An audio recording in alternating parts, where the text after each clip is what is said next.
Sinaye Kotobe, he is definitely here. The 24-year-old from Kongwe in the Eastern Cape, an entrepreneur, getting into the house while he was in that forever 3-year relationship.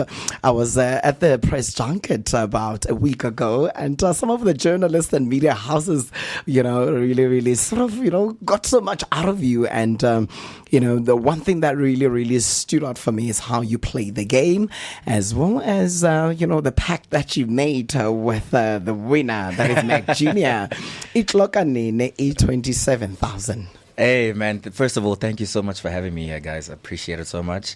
And the 27,000, so it's in a lot of star. Clock by me, hey? It's in a lot of star. Put pressure on Lotto Star to make it happen, man, because I'm waiting. And any legal binding document, what if Mac Jr. No, man, I think Mac Jr. is a guy of his word. He even said in the press conference that, he's going to pull through for me. And I have faith, man. That's my legal binding document, the faith that I have. Nice. And one of your mottos, in the beginning stages of season 4 of Big Brother Mzansi, you said that you are a disruptor and you manipulate all the way. Did you live up to your motto? Did I say I was a disruptor, though?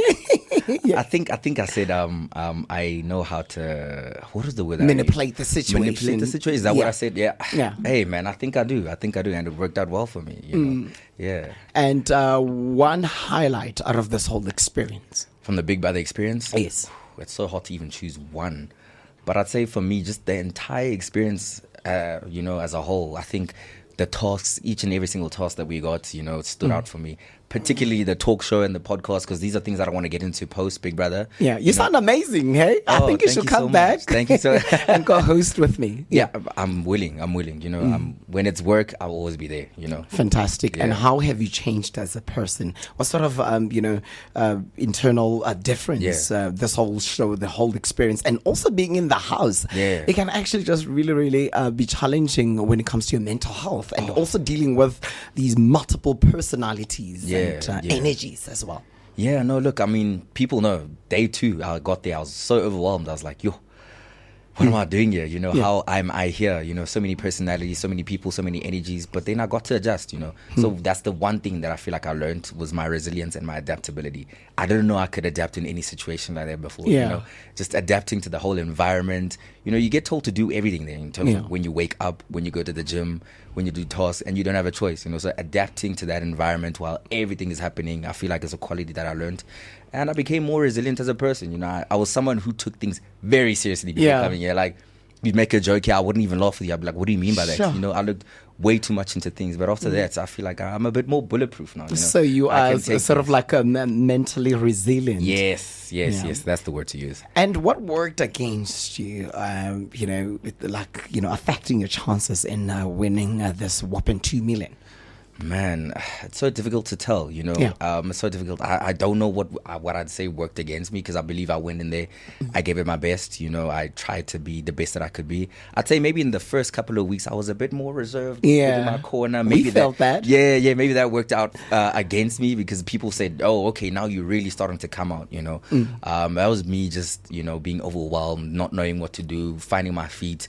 But I feel like when everything popped up, my true character came out and I was able to play the game. Lovely. And, should the universe throw another chance at you to join, the next season, what would you do differently to make sure that, you are in Mac Jr.'s shoes? Not hold back at all. Give it my all from the start, because I feel like I got into the game, I was still trying to feel it out, not sure what to do, how to do. At least now I've got a lot more insight into how the game rolls, I could give more effort from the start. So that's definitely something that I'll do.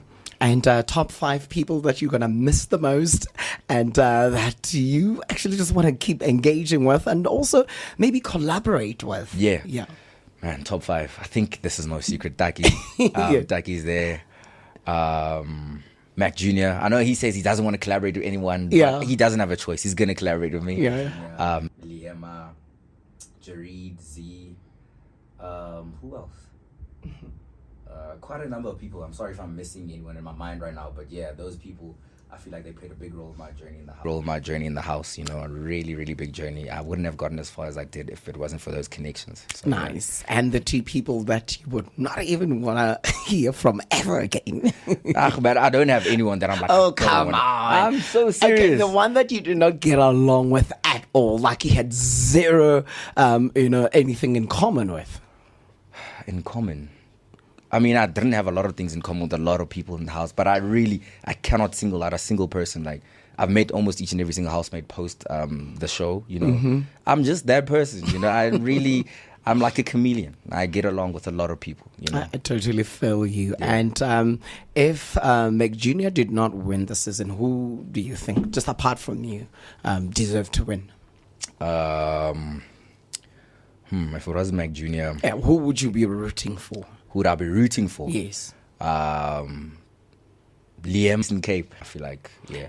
And if you're not in a committed 3-year relationship in the house, who was most likely to, hook up with, canoodle with? I think it's obvious. It was Z. Yeah. Nice. Yeah, it's very obvious. It would have been her. Why her? What sort of qualities, that aligns with what you're looking for in the partner? I think just her mindset, how she thinks and how she does things, I think it's pretty cool, Lovely. Yeah. And one thing that you discovered about yourself, like walking away from this experience, what did it reveal about you as a person, personally, emotionally, spiritually? Yeah, as a person, I realized that whatever I set my mind to, I can actually do, So it's doable, goals are achievable, success is actually attainable. Yes, no, for sure. Like everything that I've set my mind to in that house, I was like, you know what, if I want to do this, I was able to do it, and I feel like I apply that energy ever since I've been outside, everything that I want to do, I set my mind to, I'm able to do it. That's definitely one thing that shine out. Nice. This reality show, often comes with a lot of backlash and negativity. Yeah. What are some of the, negative comments or negative statements that you've received about yourself, and how have you dealt with them? So many negative things that I've heard about myself. The one that stands out? The thing is, none of them stand out because I don't pay attention to negative. Yeah. So I don't really pay attention. You're BS repellent. Yeah. Like it does nothing to me. I see it, I keep it moving. But I've received so much backlash post the show, But you know what? I feel like what really helps me in dealing with it is the amount of love that I received to counter it, Yeah, people love you. Yeah, man. I'm someone that focuses on the positive and the love. So I think the love that I've received has just been absolutely amazing and beautiful that I really don't even have time for the negative stuff that come with it. Quite amazing. And also the show on its own really comes with a lot of positives, and one of them is just also becoming the platform to launch people's careers and all of that. What are you gonna do with the fame and the little bit of exposure that you received from this show? Okay, so I never hid this from the shows. When I got into the show, since the beginning, I told people that sports broadcasting, presenting, that is where my passion lies. I feel like I was born to do that, and I'm so happy I got into the show. Like it gave me the opportunity to actually do it, So sports broadcasting, but I won't box myself in and limit myself, Commercial modeling, I won't limit myself. Acting, if it comes, You got the looks for it as well. Thank you so much. Radio, so many things, So you don't want to limit yourself. You just really want to get your hands dirty and, try to sustain a career in the industry. Yes, but sports broadcasting, like I said, is the main thing for me. Why sports specifically? Because I love sports. I went to an all-boys school in the Eastern Cape. You know how we're crazy about rugby, So did you play? I played for a bit, but in high school, hockey became more of my thing. Nice. So sports has just always been something I've been passionate about. So that's why I decided to combine two of the things that I love the most. And I was like, let's get it. Quite amazing. And when we come back, we're just going to be, getting a little bit of pearls of wisdom, especially for, any aspirant and anyone that is just planning to just audition for Big Brother. Would it ever be with or someone that you really just want to bury the hatch with? I didn't really have beef with anyone, but I had a bit of friction with Ghost. I don't know if you can categorize that as beef, because our relationship was actually weird, because we started off as friends, and then mid-show as the game went on, yeah. Mid-show as things are going on, him and I had a bit of tension, but we squashed it even during the show. I think it was week maybe 6, 7. Yeah, week 6, 7. Yes. We spoke about it, understood the reason why him and I clashed is because we actually have so many similarities. Oh, yeah. Yeah, so it was like a clash of character. Two bulls in one crawl. Yeah, I actually even said that one time nominating him. I was like, he has to go because 2 bulls can't stay in one crawl. Yeah. But yeah, very great guy. We spoke about things, ironed things out, and him and I actually gonna work soon, So yeah, stay tuned for that. And some of the people that you nominated and why? I nominated Makhekhe. The biggest threat? Yes. All the way to number 2? Yes. I think it's obvious why I nominated him. But aside from that, at a point I felt like, because him and I are like from 2 different worlds, And yes, I couldn't really definitely connect with him like that. And it happens, There's no crime in that. Yeah, there's really a lot of people that I'm like, yeah. You be in your corner. And you don't have to force things, Definitely. But as time went on, him and I started getting along, and towards the end of the show, I could say I can call him a friend right now. I can call him a brother. Mac Jr. as well in the beginning, because he was... Yes. I even told him, when the show ended, we both told each other, he was like, dude, I nominated you. I was like, bro, I also nominated you. And then we laughed about it, because him and I, like, throughout the show, he was like my friend as well, Quite a complex character as well. Yeah, because he is. Oftentimes it's the energy thing, and sometimes you might be misunderstood or be mistaken for a little bit of confidence, but arrogance as well. Yeah. No, I agree. And I even said that to him. I thought at a point he was a bit arrogant. Yes, Jayla. Yeah, but as I got to know him, I was like, man, he's such a cool guy. Yeah. He's so chilled out. So I think you have to understand him in order for you to like know who he is and like get along with him. Yeah. Nice. And the biggest misconception about Sinaye, like what are you often misunderstood for? Even before I came into the show, people know me as a player. Yeah. People just think I'm this player guy, and I'm not. Why? It's because you tick the box. Yeah. They're like, Ungumxhosa, your light skin, oh my gosh, you probably dangerous. That time I'm like, I'm not even on that tip. I'm just a lover boy, man, And what is happening in your DMs since the show? Yes, and they don't give a damn about your 3-year relationship. Yo, the DMs have been crazy. They've been crazy, not just in the DM, even outside, if I'm seen somewhere, it's been crazy. The lifestyle adjustment has been absolutely insane. Yeah, but all this hype and the attention. Yeah, man, it's I've never experienced anything like it before. Yeah, but I feel like it's happening to the right person. I'll handle it well. I've been handling it well. You may be handling it well, but how is the lady of the house handling all of this? She's girls throwing themselves at you, the DMs. What is your phone policy like? Does she even go through those DMs or privacy boundaries on higher level? Man, that's always been a thing of hers and I. Like, we don't go through each other's phones, respecting our privacy and things like that. Those DMs will crush it. but the kind of person that she is, she's a very self-assured woman. Very confident in herself, very secure. I think that's one of the reasons why our relationship has lasted this long. Nice. So yeah, things like that don't really shake her. They don't bother her. And she knows the kind of person that I am as well. So yeah. And you come across as someone that is just so loving. Why is love so important to you?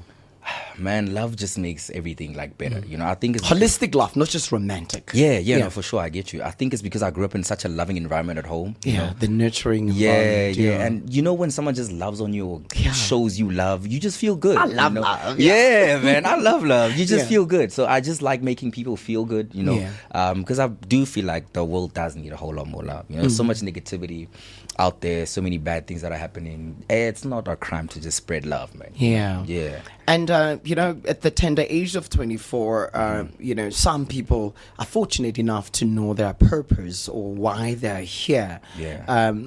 Would you say maybe you have a little bit of glimpse of that? A little bit of signs of, Usinaye uzokwenza la emhlabeni and, what is your purpose? Yeah. Or a need that you are meeting in this world? Or, some of the biggest differences that you want to make or the difference that you want to make into this world? Yeah. It's funny, man, because when I think about it, I wouldn't, are we lying if I'd say I know what my purpose is? Yeah. I'm still figuring it out. It's a journey. Yeah. I really do want to figure it out completely, but like you're saying, it's a journey. I feel like day by day, week by week, I get to figure it out little by little. But yeah, back to the love thing, I feel like just spreading love and positivity is what I was sent on this earth to do, man, and I'm going to continue doing that as best as I can.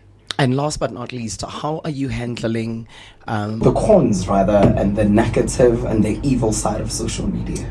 Yeah, no, social media can be very cruel. Hey? I fast my phone. Yeah. The best day or the best week of my life is actually 3 hours without my phone. Really? Yeah. I think I should adopt that. The influx of content and information, and the brain can't handle that at the rapid speed. It's just too much. Yeah, man. It's just too much. But for me, I feel like with the support system that I have, you know, my family, my friends, my girlfriend, I speak to them all the time whenever I feel a bit overwhelmed, you know, put my phone away for a bit and just chill, meditate, pray, you know, read the Bible. I even did it in the house as well, you know. Nice. So yeah, that's is that what centers you? Yes, the definitely. Spirituality. Yes, and, yes. That's how I'm able to keep sane, because Yeah. this whole experience can make you go insane a little bit if you're not careful and you don't deal with your mental health accordingly. Nice one. And you know, in these public domains or in reality TV shows, you automatically or by default become sort of like a role model or you know, an influence or an aspiration for any other, you know, aspirant, like someone that really wants to, you know, try their luck on this Big Brother thing. What will be your advice? My first advice would be like, go there prepared mentally. You know, like you need to go there prepared mentally. For me, mental health is something that I struggle a lot in that house. You know, also be very self-assured when you go there. You know who you are. Be ready. Yes, get ready. your ducks in a row. Yo, set your boundaries up. You know, because your boundaries are going to be tested to the limit. You get violated a lot. Man, test your set your boundaries. Be firm about them. You know exactly what you're there for. Stick to your goal and don't let anything shake you from that. You'll be fine. I love it. Yeah. A little bit of a dagger at you. Aye. The Bravo B in Makhekhe situation. What is your take on that? And psychologically, how did it affect you? So I didn't know who they were talking about in the video initially. I only saw when I came out that they're actually referring to me in the beginning, you know, when the whole thing transpired. And with them, man, I had a lot of conversations with Makhekhe, you know, and I realized that the conversation that they had is a conversation that is very common, you know. Especially what women are going through with gender-based violence in this country. That conversation, it could have happened to anyone, you know, could have happened to anyone. But what I like about it is that Makhekhe got a chance to learn, you know, to redeem himself as well. Yes, and him and I, we even had numerous conversations about it in the house, you know. And spirit of brotherhood. Yes, because I said to him, I know what to say and what not to say, you know. I feel like I was raised in an environment that curated that. Kudos to your parents. Yes, kudos to them. For your guidance and anyone who is, you know, here and in. You know, an input in your upbringing. And what I said to him was that, like, I know what to say and how to say it and when to say it, you know. I feel like I'm very aware of the social situation, you know. And I was like, but I would always keep quiet. If I'd hear someone saying something out of pocket or whatever, I would be quiet and be like, hey, that's none of my business. But I realized that I also have a responsibility to play, you know. Keeping quiet while you have information is, you know, better than the person that just said that thing, because now you're propelling the agenda, you're propelling whatever, you know. So after having that conversation with him, I realized that, I also have a role to play, you know. Definitely hold each other accountable as Amachita, because you know, oftentimes in these situations you become an enabler and you're like, so let me not you know, involve myself in that. So it's I feel like that spirit of brotherhood and also holding each other accountable, you know, when it comes to gender-based violence, is actually commendable. Yeah, man. And I mean, it's a very big issue in this country, you know. It's a massive issue, and if we don't stand together and speak about it and address issues like this, we're going to continue propelling the issue forward, so. Especially for the next generation. Yes. So it starts with the younger generation. You address the younger generation, and then it grows. Teach them better as well. Yes. So that's my take on the situation. Quite amazing, man. We definitely look forward to what the future holds for you. And you know, here at Bogart Radio and Bogart Man, definitely not the last time we hear. We will see. Yes, Come co-host. You know, let's do this radio and podcast thing. You know what I mean? Opportunities galore. Or where can we get a hold of you across the socials? So on Instagram, I'm _Sinaye. On Twitter, _Sinaye. I don't really remember all my socials like that. Okay. But yeah, if you search _Sinaye, you will